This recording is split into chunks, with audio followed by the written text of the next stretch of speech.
Sometimes our words are the most powerful source that we as humans have.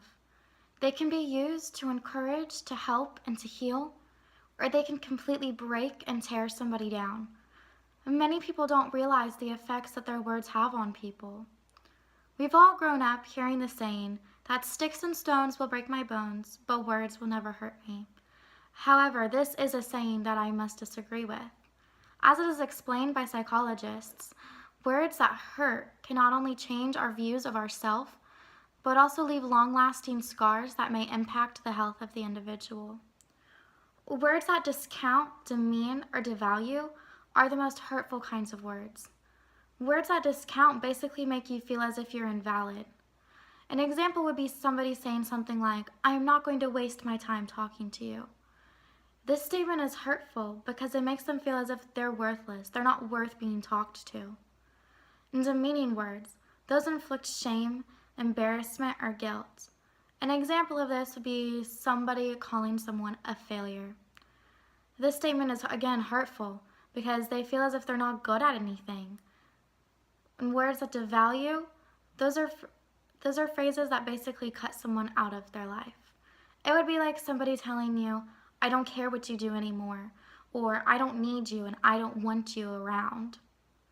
Now, the painful thing about these words is the person is telling you they want nothing to do with you anymore. More times than not, you hear this from somebody that you loved or you cared about, and you once thought that they loved and cared about you as well. And now that they don't, that's what hurts. These words can also alter who you are as a person. In a relationship, let's say the guy tells the girl, "I can't believe you're wearing that. That looks awful." Well, it's her favorite outfit, but she goes, she changes, she puts on something else for him because she wants to please him.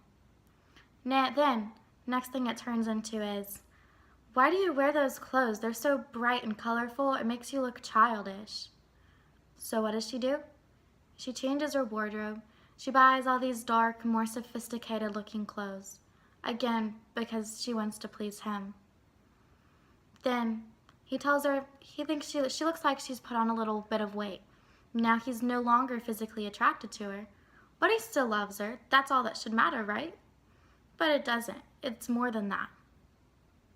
So she starts going to the gym every day, and she does everything she can to please him, yet it seems he always finds something else. This may only be little stuff here and there, but as a relationship progresses, this woman eventually becomes somebody she never was. She's completely changed herself for him, and it might not always be in a good way. Words not only hurt feelings.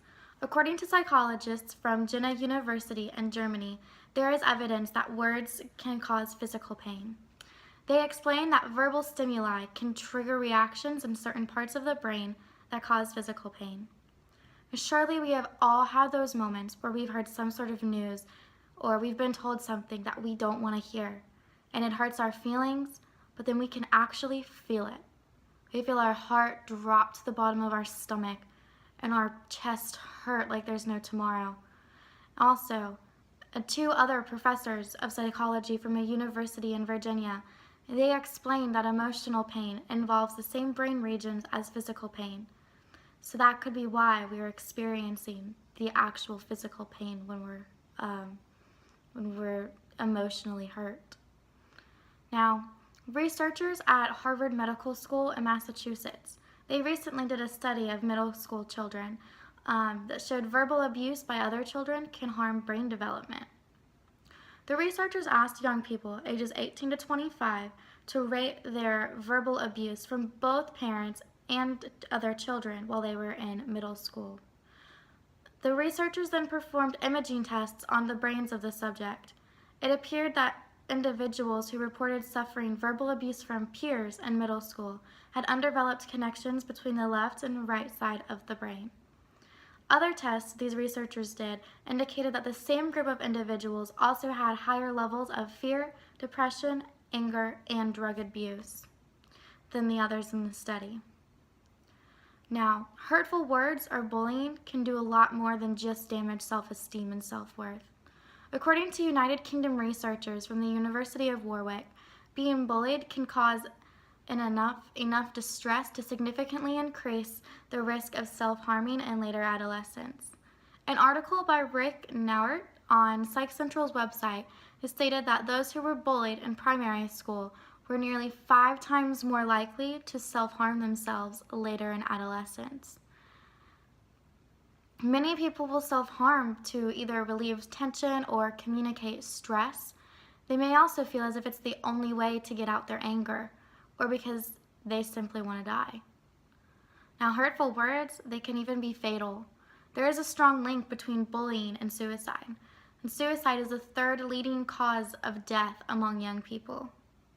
A study in Britain found that at least half of the suicides among young people were related to bullying.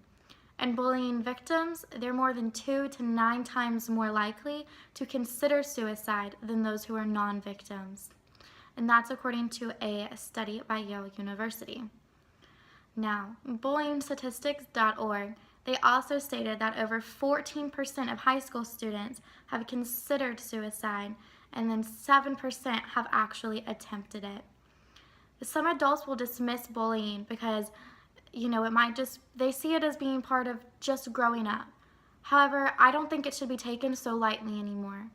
The teenage years are already hard enough, and many of them just want to fit in. Bullying from their peers can lower their self-esteem and make them even more self-conscious than they were to begin with. Because teenagers are still children, it's hard for them to see the light at the end of the tunnel.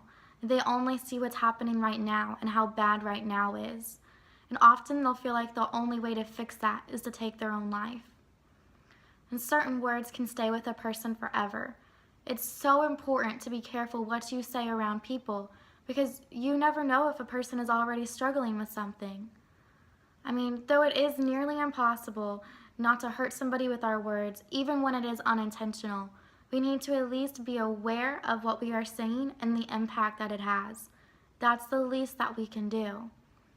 Think before you speak and be kind as often as possible, and sometimes just a little compliment or word of encouragement could make a huge difference for someone. You just never know.